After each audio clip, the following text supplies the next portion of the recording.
भारत भाग्य विधाता, पंजाब सिंध गुजरात मराठा, द्राविड़ उत्कल बंगा, विंध्य हिमाचल यमुना गंगा, उच्छल जलधि तरंगा। जब शुभ नामे जागे, तब शुभ आशीष मांगे, गाए तब जय गाथा, जय गण मंगलदायक जय हे भारत भाग्य विधाता। जय हे जय हे जय हे जय जय जय जय हे। विजयी विश्व तिरंगा प्यारा, झंडा ऊंचा रहे हमारा, विजयी विश्व तिरंगा प्यारा, भारत माता की जय। चक्रवर्ती सम्राट अशोक की जय, चक्रवर्ती सम्राट अशोक की जय। जैसा कि आप सभी जानते हैं कि आज महान शासक सम्राट अशोक जी की जयंती पर हम सब लोग यहाँ उपस्थित हैं, तो मैं उनके जीवन का एक लघु परिचय आप सबके साथ साझा करना चाहता हूँ। सम्राट अशोक का नाम, पूरा नाम देवनाम प्रियदर्शी अशोका था। जन्म 304 ईस्वी के आसपास पाटलिपुत्र में हुआ, ईसापुर में। और उसी श्रृंखला में उनको एक प्रगतिशील विचारधारा का शासक माना गया और उन्होंने अपने शासनकाल में 23 विश्वविद्यालयों की स्थापना करी, जिनमें से नालंदा, तक्षशिला, विक्रमशिला, कंधार जैसे कुछ प्रमुख विश्वविद्यालयों में से एक है। इन सभी विश्वविद्यालयों में विदेश से अनेकों वंदे मातरम का नारा लगाते हैं। वो अशोक चक्र सिर्फ और सिर्फ सम्राट अशोक का दिया हुआ, वो भारत देश का निशान, इस अशोक चिन्ह जो भारत सरकार की सील होती है, वो अशोक चिन्ह दिया हुआ सम्राट अशोक का है। वो सम्राट अशोक जिसने दुनिया को महात्मा बुद्ध का ज्ञान दिया। आप आज नालंदा से लेकर तक्षशिला तक, विक्रमशिला से लेकर देश के हर उस पुराने विश्व अशोका के बारे में जानना इसलिए जरूरी है हमें, क्योंकि हम आज के युवा हैं। यदि हम उनके एम्पायर को हम लोग पढ़ने की कोशिश करेंगे तो हमें पता चलेगा कि उनका जो एम्पायर था उसी टाइम भारत को सोने की चिड़िया कहा गया था। जिस अखंड भारत की हम बात करते हैं वो अशोका के टाइम पे ही था।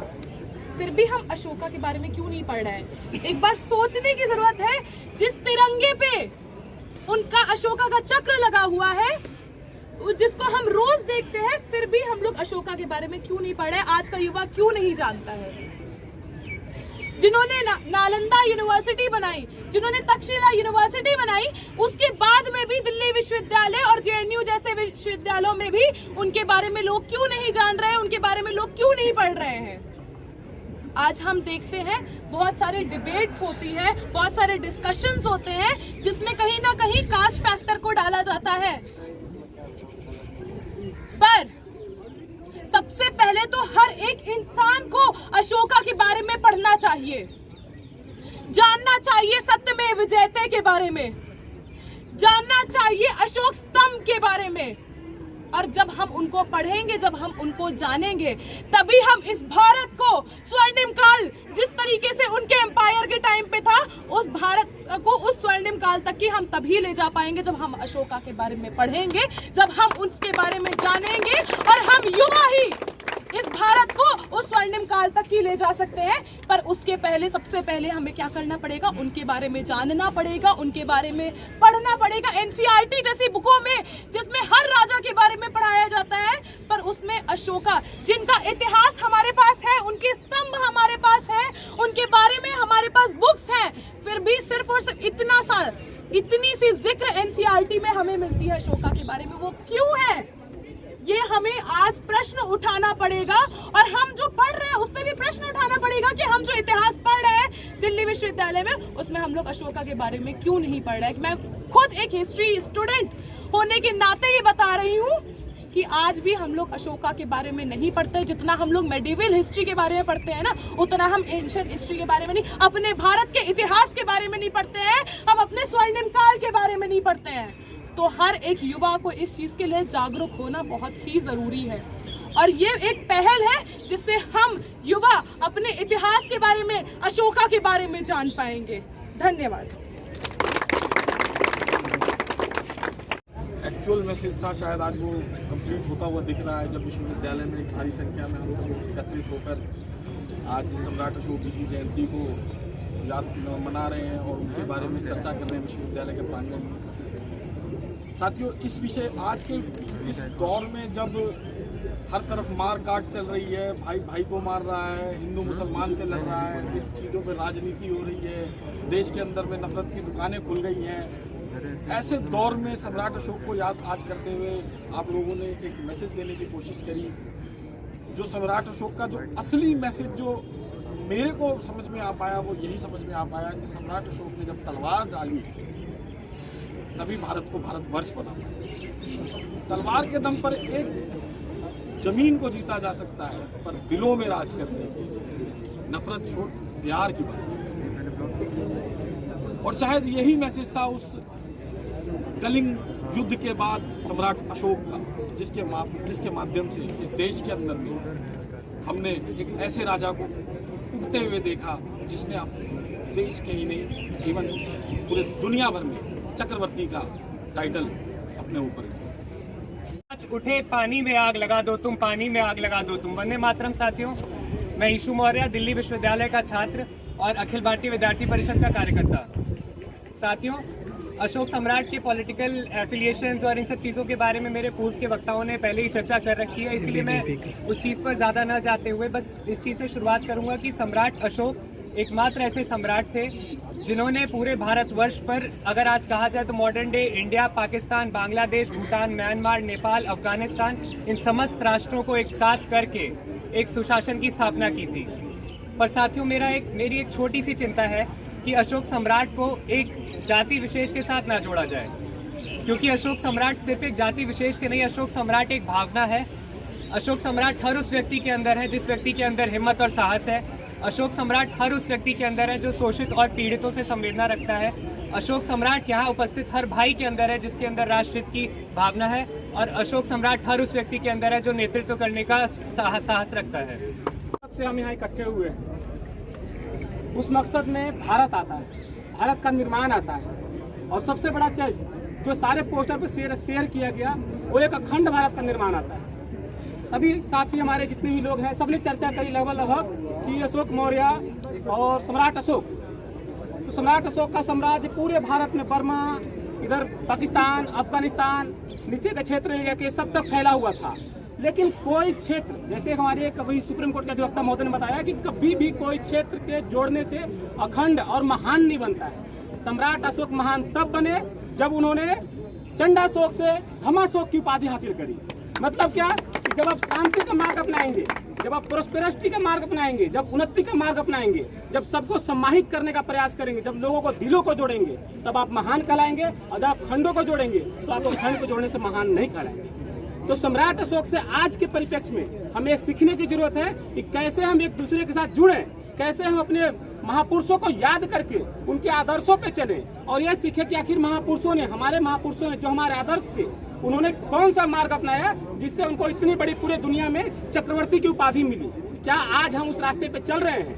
हमें नहीं लगता आज भी है कि आप अगर जो इसमें से अधिकांशतम मित्र गांव-गांव में जो फैलाई जा रही है आज भी अखंड भारत की बातें, उस अखंड भारत की बातों में प्यार की बातें, उस अखंड भारत की बातों में चाहे अनचाहे सिर्फ एक खंड को हिसाब बनाया जाता है कि ये खंड हमारा था, ये खंड हमारा था।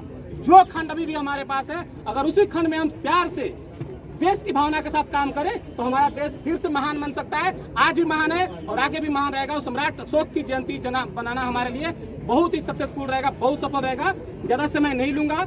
सभी साथियों ने जो सम्राट अशोक चक्रवर्ती जी का जो आप प्रोग्राम किया, इसके लिए बहुत धन्यवाद। और लगातार प्रयास रहेगा कि इस मुहिम को आगे बढ़ाया जाए। जो हमारी मांग है कि एनसीईआरटी की किताबों या अलग अलग क्षेत्रों में गांव-गांव तक बच्चों को पहुंचाया जाए कि आप सम्राट अशोक के विचारों को जानिए, उनके धर्म नीति को जानिए, उन्होंने कैसे अपनी उपाधि हासिल करी, कैसे एक चंदा शौक से धमा शौक की तरफ गए, उस मार्ग पे चलिए, तभी आपकी तरक्की होगी, तभी आपका भलाई होगा, उसी में पूरे देश का भलाई होगा, उसी में पूरी दुनिया का भलाई होगा। धन्यवाद सभी साथियों का। संख्या रहा, लेकिन उस विश्वविद्यालय में जब इस देश ने विश्वविद्यालय में और सम्राट अशोक की जयंती आज पहली बार मनाई जा रही हो, तो ये अपने आप में एक अतिशयोक्ति साबित करती है। निश्चित रूप से अगर देश को सम्राट अशोक महान से जब जोड़ते हैं तो अखंड भारत का नाम आता है। अखंड भारत का नाम इसलिए आता है कि सम्राट अशोक महान ने कोई छोटा मोटा कार्य नहीं किया था। हमारे पूर्ववक्ताओं ने कहा कि उन्होंने धम पे चल के कार्य किया था। वास्तव में जब धम पे चल के उन्होंने काम किया था तो पूरी दुनिया को समेटा था और एक अखंड भारत का निर्माण किए थे। ये अलग बात है कि वह अखंड भारत छोटा होकर के आज शेष भारत में आज बचा हुआ है। अगर फिर से सम्राट अशोक महान की उस शासन व्यवस्था को इस देश में लागू करने की प्रयास किया जाए, उस शासन शैली पर चलने का प्रयास किया जाए, तो निश्चित रूप से भारत पुनः अखंड भारत का निर्माण किया जा सकता है। उसके लिए जरूरी है कि सम्राट अशोक के सिद्धांतों को इस विश्वविद्यालय के माध्यम से, विश्वविद्यालय के छात्रों के माध्यम से इस देश की जन जन तक पहुंचाया जाए। क्योंकि आज छोटे मोटे विद्यालयों में इतिहास के नाम पर सिर्फ सम्राट अशोक का नाम से लिया जाता है। हमारी एक बहन बता रही थी कि उन्हें इतिहास की छात्रा है और इतनी सी बात सब पढ़ाई जाती है। जब इस विद्यालय में जब इतनी सी बात पढ़ाई जाएगी तो आम जनमानस क्या जानेगा, वो नाम भी नहीं जानेगा। अगर आप जाएंगे फील्ड में पूछेंगे सम्राट अशोक महान को जानते हो, लोग कहते हैं ये कौन है। इसका मतलब कि अखंड भारत का निर्माण करना है तो सम्राट अशोक महान को विश्वविद्यालय के छात्रों से होते हुए गली मोहल्ले तक के छात्रों तक घर घर तक पहुंचना चाहिए।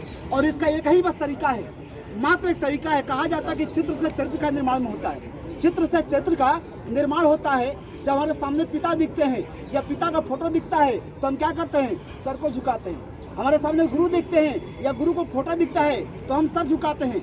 निश्चित रूप से उस प्रेरणा को पूरी दुनिया में तभी हम फैला सकते हैं कि जब सम्राट अशोक महान द्वारा जो निर्मित अभी चर्चा हो रही थी अशोक के स्तंभ और अशोक चक्र की, अशोक चक्र आज तिरंगे में लगा हुआ है जिसे राष्ट्रीय तिरंगा कहते हैं, राष्ट्रीय झंडा कहते हैं इस देश का, और अशोक स्तंभ जो इस देश का राष्ट्रीय प्रतीक चिन्ह है। तो निश्चित रूप से एक जोर से बोलिएगा आप लोग, मैं नारा बोलूंगा, मैं कहूंगा अखंड भारत की क्या पहचान, आप बोलेंगे अशोक स्तंभ चक्र।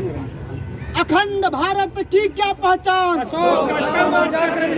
अखंड भारत की क्या पहचान, अखंड भारत की क्या पहचान, यही अशोक स्तंभ और यही चक्र जब इस प्रांगण में आपके सामने लगेगा, उसकी प्रतिमा लगेगी, जब इस गेट से जब घुसेंगे और सामने अशोक स्तंभ और चक्र दिखाई देगा तो सर झुकेगा, और जब सर झुकेगा तो इससे प्रेरणा मिलेगी, और जब प्रेरणा मिलेगी तो निश्चित रूप प्रेरणा से प्रेरित होकर के आप ऐसे काम करेंगे और जनमानस को ऐसे बताएंगे। यानी वह जो विश्वविद्यालय की स्थापना परंपरा थी उससे निकल करके पूरा देश अशोकमय होगा, धममय होगा और पुनः अखंड भारत की स्थापना होगी। इसी के साथ मैं अपनी गुजारिश करता हूं। जय भारत, जय भारत, जय।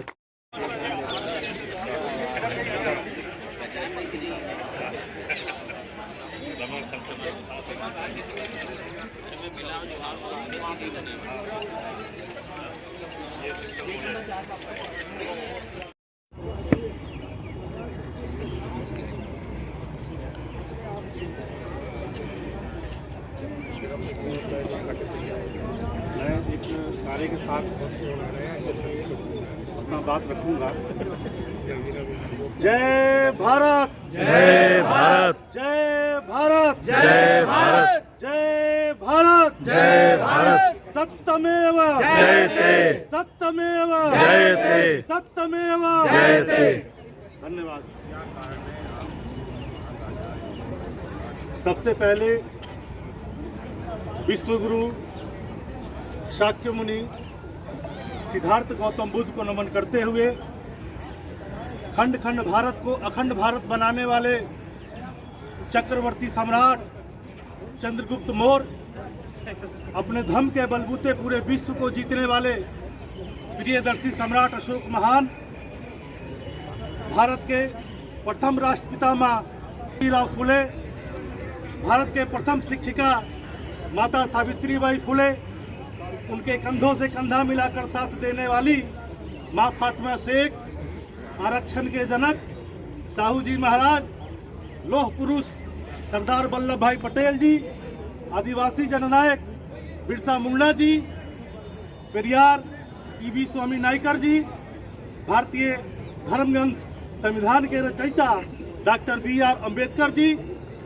जलियांवाले बाग का बदला लेने वाले ऊधम सिंह सैनी जी, पेरियार ललई सिंह यादव जी और भारतीय समाज में क्रांति के अलख जगाने वाले क्रांति के अग्रदूत अमर शहीद बाबू जगदेव प्रसाद जी को नमन करते हुए यहाँ पे उपस्थित पितातुल बुजुर्गों, भ्रातातुल क्रांतिकारी सम्मानित साथियों और हमारे युवा साथी और छात्र संघ के सभी हमारे युवा साथी, जैसा कि अभी बहुत बात चला सम्राट अशोक महान के बारे में, मैं भी बहुत ज़्यादा टाइम नहीं लूँगा क्योंकि आप लोगों को पता है कि सम्राट अशोक महान के काल में ही स्वर्ण मतलब सोने की चिड़िया कहलाती थी और सम्राट अशोक महान अपने पुत्र और पुत्री को महेंद्र और संघमित्रा को श्रीलंका भेजे थे धर्म के प्रचार के लिए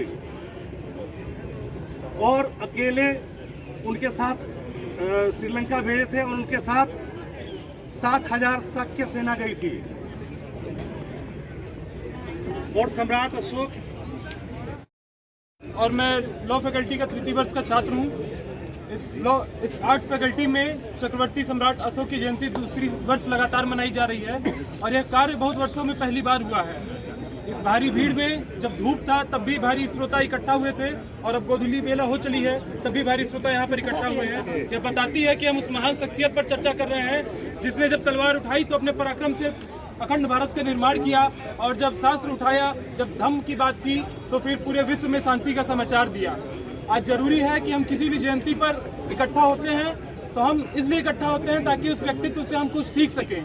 हम सीख सकें कि अपने समाज में हम अपना योगदान कैसे दे सकते हैं। मैं एक बात छोटी सी कह के अपने वाणी को विराम दूंगा कि साक्षर होना और शिक्षित होना दोनों में अंतर है। हम पढ़ लिख सकते हैं, यह हमारी साक्षरता का प्रतीक है और हम पढ़ लिख कर अपने देश के लिए, अपने राष्ट्र निर्माण में, अपने जन कल्याण में, लोगों के खुशियों में कुछ योगदान दे सके, यह हमारी शिक्षा का प्रतीक है। इसी बात के साथ मैं इस सभा के अंत में आप सभी का धन्यवाद करता हूं जो यहाँ आए और आप सभी को नमन करता हूं और इसी के